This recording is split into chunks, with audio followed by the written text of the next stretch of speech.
¿qué es lo primero que pensaste cuando dijiste, órale, ya la vamos a hacer, empieza la campaña? Ujú. ¿En qué cosas estás pensando y cuál es más o menos la estrategia que vas desarrollando? ¿Cuál es la Claro, idea? ¿Qué estás buscando hacer? claro, pues obviamente es competir. O sea, esa fue mi idea desde el día uno. Dije, a ver, sé que está muy difícil ganarla, pero es hacer una buena campaña y hacer presencia. Y entonces mi campaña se basó en territorio, mucho en territorio. O sea, ir personalmente a volver a tocar puertas, que tal vez no lo hubiera hecho, y esto se lo agradezco a la candidatura independiente, por ese mecanismo de necesitas obtener la firma, tienes que estar ahí.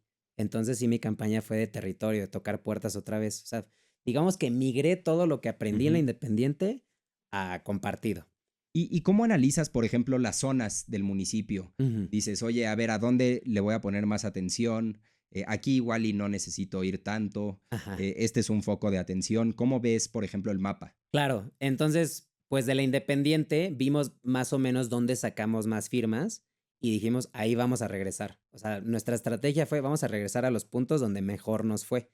Y entonces ahí inclusive regresamos hasta 4 veces en todo el mes y cachito de campaña. Y en otras zonas, por ejemplo, en Huixquilucan particularmente, la parte residencial, todo lo que es Interlomas, La Herradura, y hay muchísimas colonias de la zona residencial, ahí casi no estuvimos, porque ahí no se puede tocar puertas.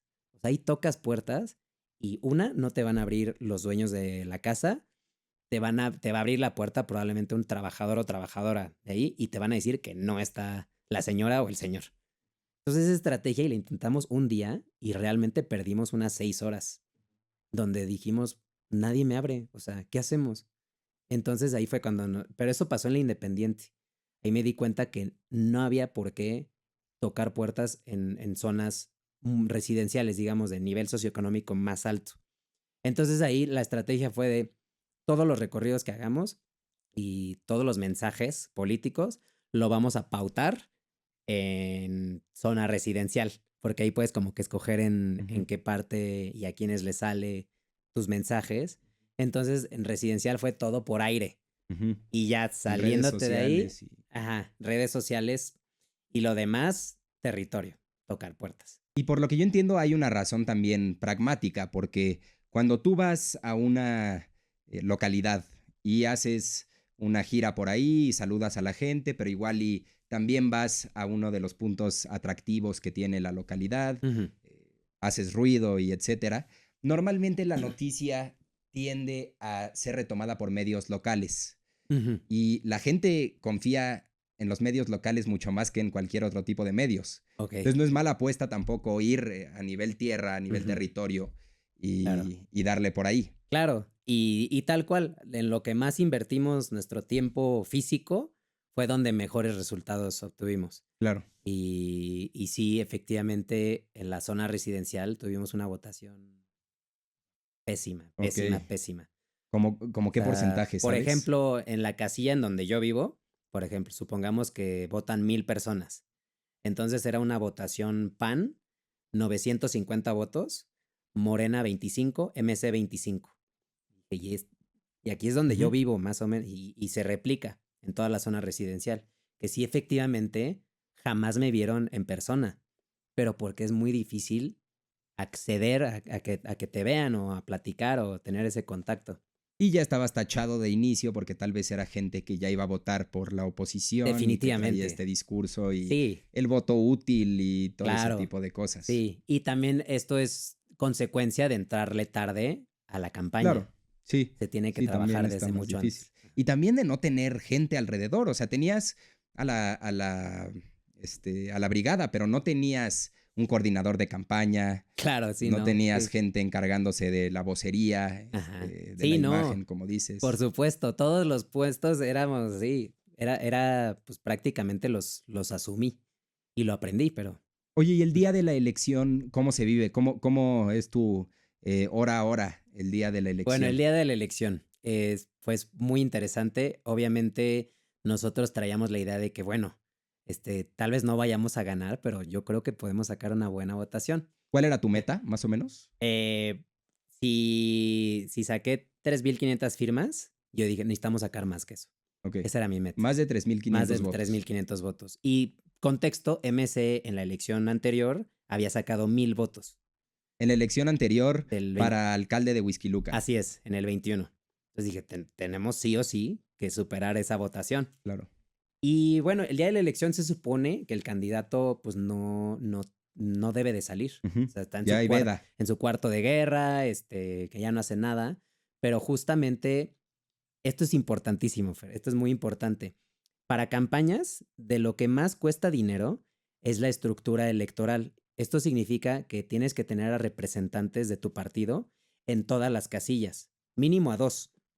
Entonces, en mi caso de Whisky Lucan, eran unas 400 casillas, más o menos. Entonces, tienes que tener por lo menos a una persona que esté cuidando, defendiendo el voto. Lo ideal son 2 para que una persona esté la primera mitad del día y la segunda persona cierre.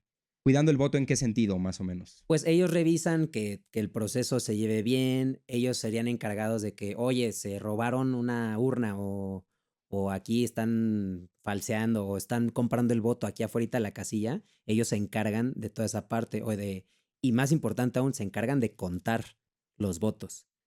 Y esto te voy a decir, Fer, no teníamos ni un solo representante de casilla. En 400, ni uno solo. Ni uno solo. Y te voy a decir por qué. Porque generalmente se les paga mínimo, la teoría te dice 500 pesos. Y que esto es legal. O sea, esto es, digamos, como una función que se hace, representantes de casilla. Pero vamos a multiplicar 400 por 500 pesos y luego por 2 personas. Ya ahí la cantidad ya es casi de $500,000 de pesos. Y dije, no, a ver, por supuesto que no voy a gastar dinero en esto. Y entonces dije, ya, me persiné y dije, Dios plan. Y dije, no vamos a tener representantes porque esto lo debería de pagar el partido. Ujú. Sin duda alguna. El partido a nivel estatal. Claro, sin duda. Y entonces tú te levantas más o menos ¿a qué hora? El día de la... Pues me levanté elección. temprano, sí me levanté, pues por ahí de las 7 de la mañana, digamos. Porque abrían a las 8. Como para ya estar sharp, desayunar y bueno, a ver, vamos a ver qué onda. Y entonces dije, bueno, se me ocurrió esta idea de que con una chava que me ayudó en comunicación, que se unió en la campaña después, dije, pues vamos a echar un ojo en el coche nada más a ver, pues a pasar por las casillas a ver que no esté pasando nada.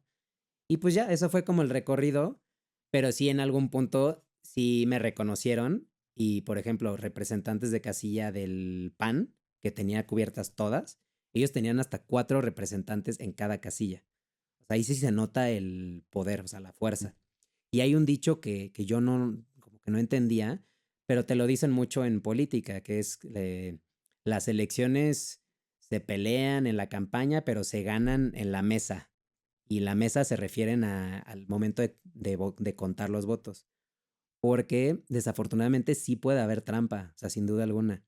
Y había, o sea, no estoy insinuando porque no tengo evidencia, pero sí había muchas casillas en donde la que te digo de 950 votos PAN, 25 MC, 25 Morena, o sea, si ya lo contrastas con todo lo que pasó a nivel federal, estatal, no te hace sentido. Entonces sí es muy importante mínimo, si hicieran esos 950, que tu representante de casilla te diga, fueron 950 y no te metieron un gol.